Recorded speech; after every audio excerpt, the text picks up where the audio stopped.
할렐루야, 반갑습니다. 순종하면 뭔가 좀 굴종적이고 굴욕적이고 뭔가 조금 잘못된 연약한 사람들이 일뿐이나 권력 있는 사람 앞에 굴종하는 그런 것처럼 생각을 하게 됩니다. 순종이라는 단어는 인격적인 드림이다, 이렇게 볼 수가 있어요. 인격적으로 드리는 겁니다. 그러니까 인격적이 아닐 때는 굴종이 되는 거예요.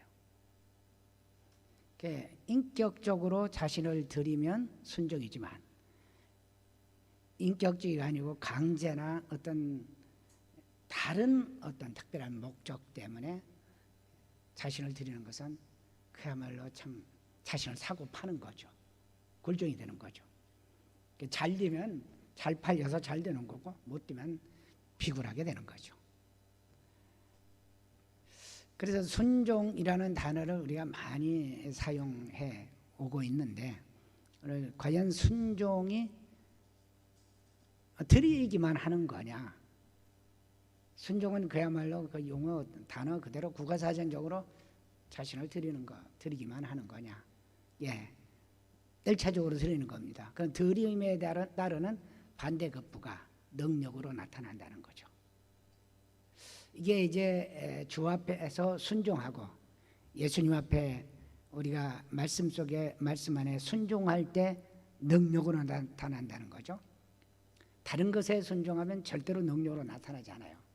예수님 말씀, 그 말씀 앞에 자신을 드리면 능력으로 오늘 나타난다. 오늘 말씀 로마서 6장 13절부터 특별히 15절부터 19절까지 말씀해 보면 순종하는 자가 어떤 능력을 갖게 되느냐 하는 것을 알 수가 있습니다. 그래서 우리는 하나님의 말씀에 순종하라, 이렇게 늘 교훈을 받고 또 그렇게 교회에서 배움을 갖죠. 조금 전에 말씀드린 바와 같이 하나님께 순종하는 것은 하나님의 인격적 명령이기 때문에 그 인격적 명령 앞에 인격적으로 순종하는 겁니다. 따르는 거예요. 드리는 거예요. 제가 여러분에게 말씀드렸지만 하나님은 인격이다, 그렇게 말해요. 인격적이라고 안 하고 인격이다, 그렇게 말씀해요. 하나님만 인격이요, 온전한 영이시고 온전한 이성과 지성의 혼적 지능을 가진 변함이 없고 온전한 인격이라. 여러분과 저는 인격에 의해서 창조된 인격적 존재 또는 인격체라, 그렇게 얘기해요. 영어를 보면 이게 분명히 나오는데 번역한 자들을 보면 다 혼동이 돼버려요. 그래서 참 그 유명한 책들, 좋은 책들을 읽으면서 영문학을 했다는 사람들이 번역을 잘못해가지고 또 영어 좀 안다는 사람이 번역을 잘못해서 그 본래 저자의 의미를 제대로 받지 못하기 때문에 우리가 영적으로 하나님 말씀을 제대로 깨닫지 못하는, 그래서 영적인 손실을 보는 경우가 참 많이 있습니다. 바울은 하나님께 자신을 드려서 순종하라고, 너희 자신을 하나님께 드리며 6장 13절에 그렇게 말씀합니다. 너희 자신을 하나님께 드려라. 자신을 드리라니까 전인격체를 드리라는 얘기죠. 전인격을 드리라. 이 말씀에 하나님의 권능을 취하는 비결이 있습니다. 하나님의 권능을 받게 되는 비결이 있다, 그 말이죠. 드린다는 말은 누군가 마음대로 처리할 수 있게 한다. 그런데 우리가 사람이 나를 마음대로 처리하고 주장하면 손해만 보죠. 그렇죠? 그런데 만일에 하나님께서 나를 완전히 주장하고 다스린다면 나는 어떻게 될 것인가? 위대한 능력의 사람이 될 것입니다. 우리가 믿어야 돼요. 하나님의 능력은 위대하기 때문에 하나님께서 나를 완전히 지배하실 때는 그 지배의 능력 안에 들어가서 내가 하나님의 능력대로 쓰임을 받고 하나님의 능력대로 일하게 되는 놀라운 축복이 있다고 하는 사실이죠. 그래서 하나님께 나아가고 하나님께 자신을 드린 자의 능력에 관해서 오늘은 말씀을 드리기로 그래요. 바로 하나님께 순종하는 것은 철저한 능력의 비결이다. 하나님의 말씀에 대한 순종을 통해서만이 하나님의 능력이 드러나요. 그렇지 않으면 하나님 능력 안 드러나요. 제가 어저께도 참 제가 평상시에 야 대단한 믿음이다. 그 학생이지만 저 교수로서 나이 먹은 사람으로서 믿음의 생활을 하면서 제자들이나 학생들의 믿음을 보고 존경하는 그런 사람들이 더러 있어요. 제가 존경하는. 저 정도의 젊었을 때의 훌륭한 믿음이면 참 존경스럽다. 어찌 저렇게 귀한 믿음, 순수하고 깨끗한 믿음을 가졌을까, 그렇게 생각을 하는 경우가 있는데, 어제도 참 대단한 제가 느낌에 그가 학교 때 학생 때 야 대단하구나 그렇게 생각을 해서 상담을 하고 있었어요. 상담을 깊이 들어가면 들어갈수록 자기는 능력이 없다는 거예요. 너 좀 이렇게 살라, 이렇게 하면 네가 잘 될 것이다 하니까 저 능력이 없습니다. 목사님 말씀하시는 대로 제가 할 자신이 없습니다. 그래서 제가 그랬죠. 너 보고 하라는 게 아니야. 너는 순종만 하면 순종하는 자를 통해서 이루시는 한 능력이 나타날 거야. 그거 하라는 거야. 내가 예수 그리스도를 믿고 하나님의 자녀가 되고 우리 평상시에 그저 복음적인 의미로다가 예수 믿으면 구원받고 하나님의 자녀가 되는 그런 놀라운 축복에서 산다고 하지만, 제가 그분에게 강조한 얘기가 하나님과의 만남이 있었느냐. 예수 그리스도를 믿으면 하나님 만나죠. 우리가 복음 그대로 영어로 말하면 by definition, 개념적으로 볼 때는. 그런데 정말 하나님과의 만남을 통해서 하나님의 음성을 듣고 하나님께서 지시함과 말씀대로 순종하고 나아가는 결단의 시간이 있었느냐? 없었다 이게요. 제가 웃으면서 아직 그거 없으면 지금이라도 가져라. 그럼 너는 위대한 사람으로 바뀔 것이다. 그저 바로 말씀에 순종하고 하나님 앞에 나가는 것이다. 그런 말씀을 드린 적이 있어요. 하나님께 나아갈 때, 하나님께 순종할 때, 그가 하라는 대로만 하면 능력의 하나님께서 여러분의 삶 속에서 역사하시는 거예요. 그 능력이 나타나야지. 나의 개인의, 나 사람의 인간의 능력이 나타나게 되면 잘 될 수도 있지만 잘못되면 타락한 인간의 모습이 그대로 나타나. 추하고 더러운 인간의 모습이 그대로 나타난다. 그렇기 때문에 우리는 철저하게 순종해야 된다. 참 주님 앞에 순종하는 것은 어려운 것 같지만 그 순종할 때 주시는 그 하나님의 능력과 은혜를 경험하고 체험하게 될 때는 그렇게 즐겁고 행복하고 쫄깃쫄깃한 맛이 나요. 야, 바로 이 맛에 순종하구나. 이렇기 때문에 우리는 순종하는 의미가 있고 가치가 있고 삶의 보람을 느끼는구나 하는 것을 우리는 깨닫게 된다, 그런 말씀. 요즘엔 설교를 좀 짧게 하려고 아주 결단을 많이 해요. 그래서 뭐 원고에 나온 대로 다 말씀드리기는 그렇고, 그러면 순종의 결과는 뭐냐? 몇 가지가 있는데, 하나님의 임재가 있어요. 순종하는 자에게 하나님은 나타나셔. 하나님 말씀하셔. 하나님이 계시지 않는 것이 없다라는 요리문답이나 초학문답이라고 하나? 잊어먹었네. 지금도 있어요? 요리문답, 초학문답. 초학문답이 요리문답보다도 전인 것 같아요. 하여튼 그런 문답에 우리가 암기를 해서 쭉쭉쭉 대답을 한다 할지라도 결국 하나님의 임재가 순간순간 없으면 안 되는 거죠. 우리가 원론적으로는, 복음적으로는 우리가 예수 그리스도를 믿으면 하나님은 우리 안에 계십니다. 믿습니까? 그러나 제가 여러분에게 말씀드리는 것은 내 안에 계신 하나님이 내 마음과 생각 속에 갇혀버리면 안 된다는 얘기죠.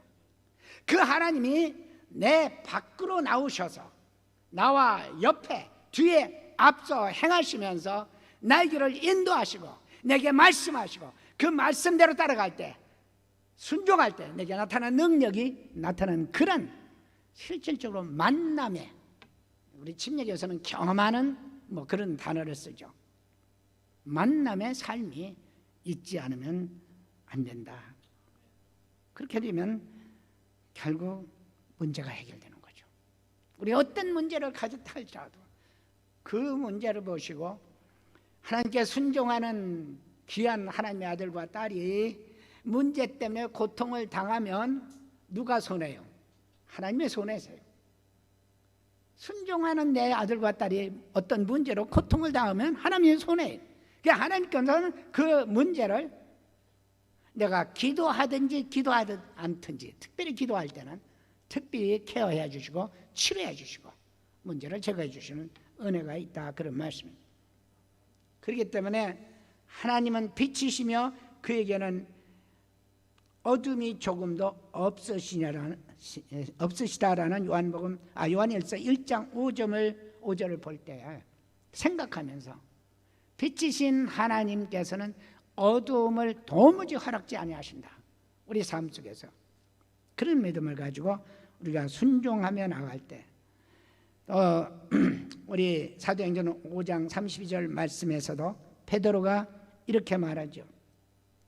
우리는 이 일의 증인이요 하나님이 자기에게 순종하는 사람들에게 주신 성령도 그러하니라. 성령께서도 하나님과 함께 동역하신다. 왜? 하나님이시기 때문에. 그래서 성령 하나님은 우리에게 무엇으로 오십니까? 위로로도 오시고 평안으로도 오시고 말씀으로도 오시지만 능력으로 오시는 게 우리가 가장 기대하는 게 아니겠어요?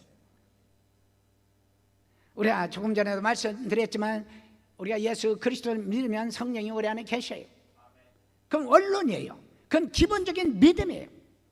그러나 그 성령이 나의 생각 속에서, 말 속에서, 행동 속에서, 삶 속에서, 앞에서, 뒤에서, 옆에서 나와 함께 하시고 내게 능력으로 임하실 때 우리는 능력 있는 삶을 살 수 있다. 그래서 제가 여러분에게 늘 말씀드리지만 이 성령 하나님을 나의 삶의 현장으로 모셔드리는 것, 그것이 얼마나 귀한가. 그 모셔드리지 않는 한 아무리 기도를 하고 금식을 하고 철야를 하고 기도원에 가서 부르짖어도 문제가 해결되지 않아요. 예, 그분이 해결하는데, 그분이 나의 삶 속에 구체적으로 간섭해야 되는데, 조금 전에도 말씀드렸지만 성령 하나님을 내 마음속에 가둬버리고 내 생각과 의지에 가둬버리고 그가 나를 통해서 역사하시고 능력을 나타내고 하시는 그 위대한 일을 나의 좁다란 생각과 아집과 고집으로 가두어 그분을 상자 속에 넣어두면 성령 역사하실 수 없어요. 왜? 강제 안 하십니다. 성령님은 절대로 강제 안 하세요. 왜? 인격이시기 때문에. 인격이신 하나님은 절대로 강제 안 하세요. 여러분이 여러분의 마음을 열고 여러분이 성령님을 모시고 성령께서 내게 능력으로 역사하시도록 하는 길인데, 그 길은 여러분이 순종하는 길입니다. 순종해야 비로소 놀라운 역사가 드러나게 된다는 말씀입니다. 또 두 번째 중요한 것은 기도가 이루어지죠. 기도. 어떤 분들은 그렇죠. 하나님 아무리 기도해도 기도가 응답되지 않는다. 기도원에 가보면 기도원에서 부르짖는 사람들 대부분 주야 기도를 들어주세요. 기도를 들어주세요. 예, 당연히 그렇게 기도해야 되죠. 기도를 들어주세요가 아니고 기도하시면 되는 거죠. 기도하면 되는 거예요. 그런데 기도는 바로 순종하는 자의 기도를 들으신다는 것을 우리는 기억해야 돼요. 순종하지 않은 사람 기도를 들어주시면 큰일 나죠. 하나님이 실수하시는 거죠. 그렇죠? 가서 사고 치면 누구 손해요? 하나님의 손해죠. 사고 치지 못하도록 기도하는 게 아니에요. 기도를 들어 응답하십니다. 근데 이 기도하라는 것도 하나님 명령이죠. 주님은 언제든지 우리와 함께 하시고 우리와 가까이 하시고 우리 속에 계시기를 원하시고 우리 주변에 계시기를 원하시고, 그렇기 때문에 주님은 항상 오시기를 원하시고 함께 하시기를 원하시는 그분에게 주님 오시옵소서가 아니라 주님 제가 순종합니다.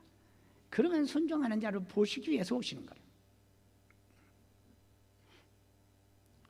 그래서 기도 자체가 능력 있는 기도가 되는 거죠. 조지 뮬러는 여러분이 잘 아시는 위대한 기도의 능력자, 또 고아의 아버지라고 말할 수 있는 놀라운 분이죠. 기도의 사람, 능력의 사람으로 유명하죠.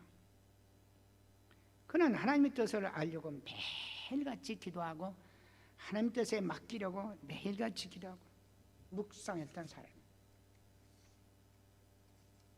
여러분이 하루의 순간을 하나님께 맡기고 하나님께 드리기로 순간순간 결정하지 않으면 순간순간에 기적은 일어나지 않아요.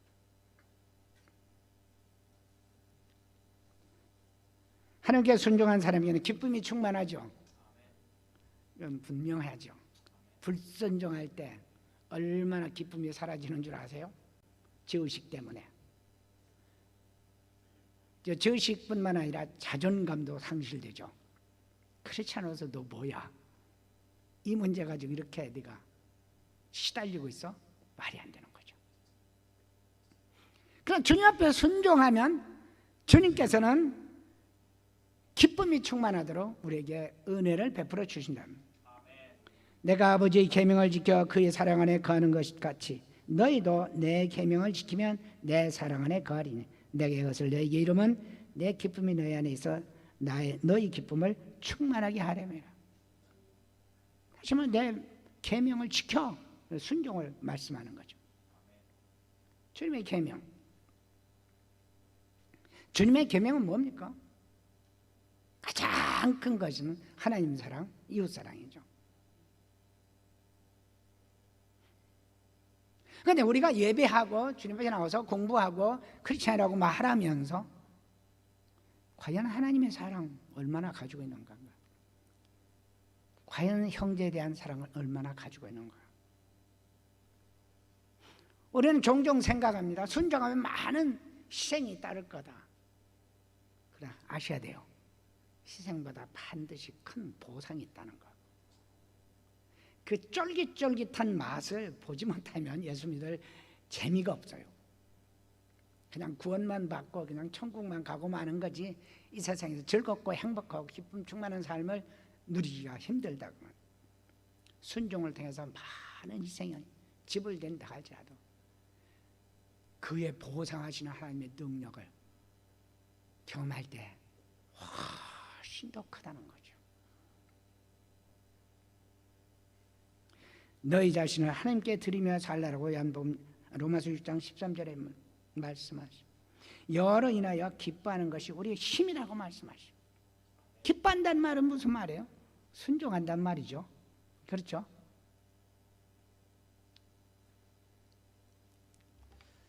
냉담한 그리스도에게는 기쁨이 없어요. 내가 예수 믿으면서 매일의 삶 속에서 기쁨이 없는가? 냉담하기 때문에. 다시 말하면 하나님 앞에 순종의 마음이 없기 때문이랍니다. 말씀을 순종하지 않기 때문에. 그러면 이제 진짜 설교 짧게 할까요? 순종하지 않는 자의 죄는 무엇인가? 죄가 몇 가지 있어요. 간단히 말해서 저주를 받게 된다고 그러네요.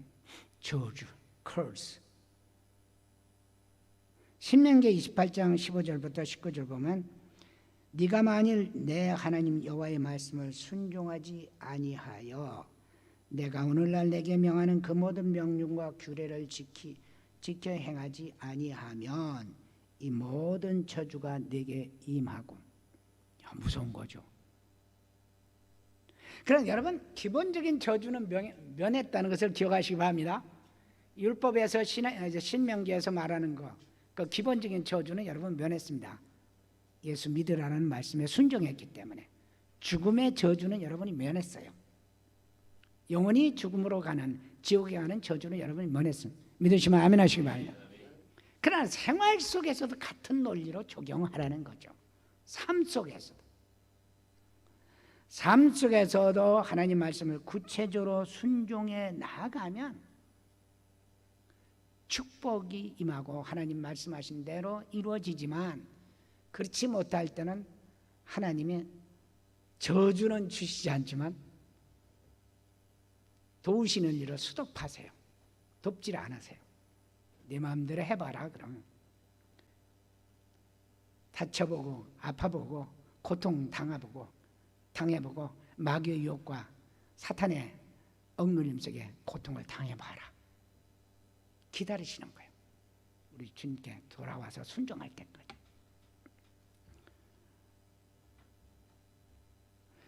네가 만일 말씀을 지키면, 네가 성읍에서도 저주를, 지키지 않으면 성에서 저주를 받고 들에서도 저주를 받을 것이요, 또 내 광주리와 떡반죽 그릇에 저주할 것이요, 내 몸의 소산과 내 토지의 소산과 내 우양의 새끼가 저주를 받을 것이요, 내가 들어와도 저주받고 나가도 저주받고. 근데 말씀에 복종하면 반대로 말씀, 들어가도 복을 받고 나가도 복을 받고, 들어가도 복을 받고 나가도 복을 받고. 신나는 거예요. 행하는 일마다 들에서 집에서도 복을 받아. 요한복음 3장 30절, 아들을 믿는 자는 영생이 있고 아들을 순종하지 않은 자는 영생을 보지 못하고 도리어 하나님의 진로가 위에 머물러 있느니라. 모든 의심, 순종하지 않는 의지가 있기 때문에 의심이 나와요. 순종하라는 마음 가지면 의심이 필요 없는 거죠. 순종하면 되니까 의심할 여지가 없죠. 망설일 여지가 없죠. 주저할 여유가 없죠. 순종하면 돼요. 여러분 혹시 이렇게 질문하십니까? 의심 대신 확신을 갖고 싶으십니까? 그렇다면 하나님께 순종하시기 바랍니다. 순종하실 때 하나님께서는 여러분의 가장 위대하고 영원한 은혜로, 진리로 함께 하십니다. 하나님의 진리는 순종하는 자에게 보여주세요. 이 진리가 여러분의 학구적인 탐구로 오는 건 아니죠.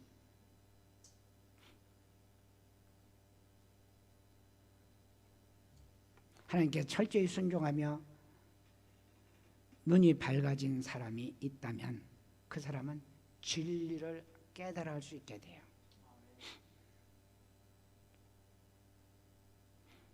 저는요, 하나님과의 만남의 시간이 있은 다음에, 제가 나이 30대인가 30몇 살 때 만남이 있은 다음에, 그 음성을 들은 다음에 경작을 읽어도 자꾸 성경 말씀이 깨달아져요.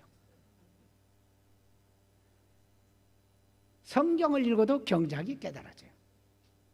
그러니 그 참 어려운 시기에 70년도에 미국 가서 그 유명한 대학에서 박사학위를 받는 것이 그렇게 어려웠는데,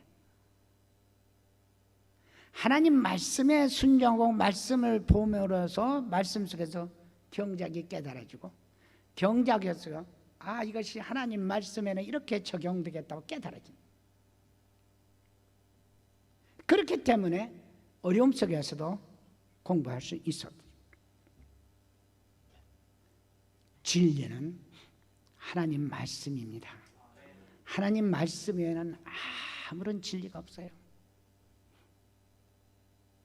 절대로 하나님 말씀 외에는 진리가 없습니다.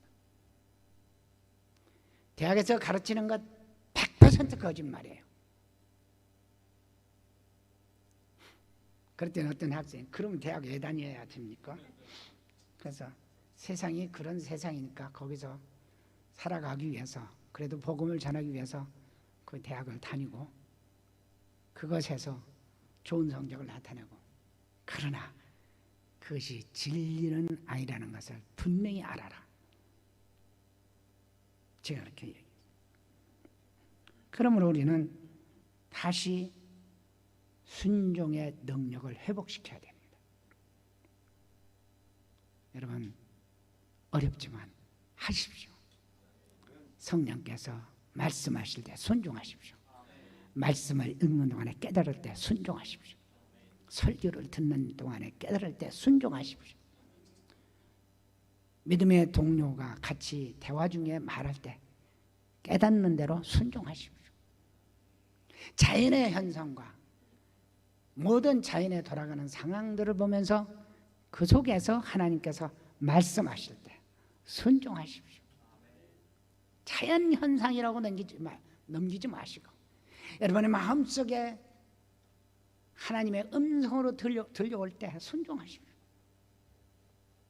그럴 때 우리 하나님은 여러분에게 능력으로 나타나시고 기쁨으로 나타나시고 놀라운 기적으로 나타나시고 여러분의 삶이 풍성하고 살찌고 절대로 순종으로부터 손해본 것 손해보지 않고 만배나 갚아주신다는 사실 믿으시기를 주 이름으로 축원합니다.